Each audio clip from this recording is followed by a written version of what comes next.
హనుమకొండ జిల్లా నడికుడ మండలం వరికోల్లో తీవ్ర ఉద్రిక్తత ఏర్పడింది.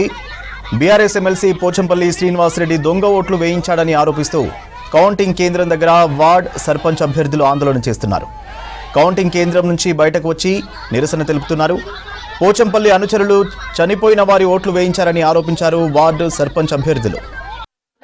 మేము కాంగ్రెస్ తరఫున బాల్ ఓటు గ్రామ సర్పంచ్గా అభ్యర్థిగా నిలబడ్డాడు మా హస్బెండ్, మా భర్త గారు. అయితే మేము వెళ్ళక ముందే ఏజెంట్లు దొంగ ఓట్లు చేశారు.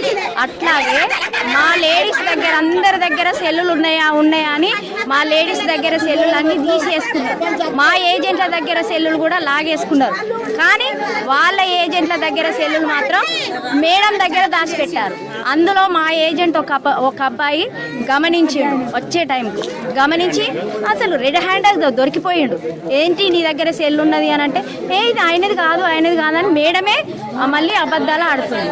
అట్లా ఎట్లా అండి? మేము 15 రోజుల నుండి కాళ్ళు అరిగేటట్టు తిరిగి అందరికీ దండం పెట్టుకుంటూ రిక్వెస్ట్ చేసుకుంటూ మేము కూడా భూమి అమ్ముకొని 30 లక్షలు ఖర్చు పెట్టుకొని మేము కష్టపడి ఓట్లు సంపాదించుకోవాలనుకున్నాం. కానీ ఇట్లా దొంగ ఓట్లు వేసుకొని హైదరాబాద్ నుంచి 2 బస్సులు పెట్టుకొని అక్కడున్న